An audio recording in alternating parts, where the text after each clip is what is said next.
রতনী Tusker, ভারতের সঙ্গে সম্পর্কের ব্যাপারে আপনি নয়াদিল্লির সদিচ্ছার উপর বাংলাদেশের আস্থা কমিয়ে আনতে চান? জিয়াউর রহমান, ভারতের সঙ্গে ২-৩ বছরে বাণিজ্য বেড়েছে, তাদের সঙ্গে আমাদের সুসম্পর্ক বিদ্যমান। উভয় দেশের মধ্যে মন্ত্রী পর্যায়ের এক যৌথ কমিশন রয়েছে। গঙ্গা অববাহিকার পানির যৌথ ব্যবহারে একটি দীর্ঘমেয়াদী চুক্তি প্রণয়নে এটা কাজ করছে।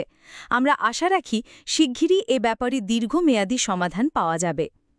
রতনী টাস্কার, চলতি সালে খরায় ফসলের মারাত্মক ক্ষতি হওয়ায় বাজেটের অধিকাংশ অর্থ খাদ্য ক্রয় ব্যয় করা হচ্ছে। এতে কি দেশের সাধারণ অর্থনীতি ক্ষতির সম্মুখীন হবে না?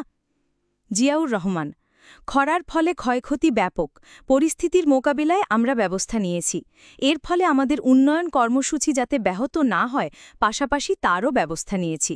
কৃষি উৎপাদন বৃদ্ধি ও পল্লী উন্নয়নে আমরা অতিরিক্ত প্রকল্প গ্রহণ করেছি।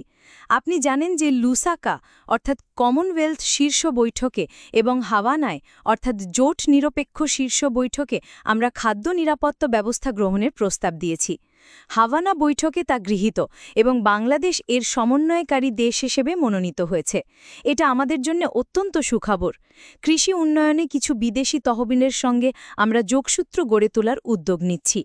কৃষি খাত এবং খনিজ, গ্যাস ও তেল আহরণের বিশেষ প্রকল্পসমূহের জন্য আমাদের দেশি মুদ্রারও অভাব রয়েছে। এ ব্যাপারে প্রয়োজনীয় তহবিল সংগ্রহের কতিপয় ব্যবস্থা গ্রহণ করা হচ্ছে। রতনী টাস্কার, আপনি খাদ্য উৎপাদনে বাংলাদেশের স্বনির্ভরতা অর্জন করতে পারায় এমনকি উদ্বৃত্ত খাদ্য রপ্তানির কথাও বলেন। কৃষি খাত, বিশেষত যখন বিনিয়োগে মন্থর বলে শোনা যাচ্ছে, তখন এই লক্ষ্য অর্জনের আশা কি উচ্চাকাঙ্ক্ষা নয়? জিয়াউর রহমান, কৃষিখাতে বিনিয়োগ ধীরগতি সম্পন্ন হয়ে পড়েছে, কথাটি সঠিক নয়। সমস্যা ব্যাপক, তাই সবকিছুকে সংগঠিত করা কষ্টসাপেক্ষ। কিন্তু আমরা এমন পর্যায়ে পৌঁছেছি যেখান থেকে আমরা সঠিকভাবে দ্রুত এগিয়ে যেতে পারব। রতনী টাস্কার, বৈদেশিক ঋণের ওপর আপনি ব্যাপকভাবে নির্ভরশীল হয়ে পড়েছেন। আন্তর্জাতিক সংস্থা এবং দাতা দেশগুলি অনির্দিষ্টকালের জন্য বাংলাদেশে তহবিল যোগান অব্যাহত রাখবে বলে আপনি মনে করেন?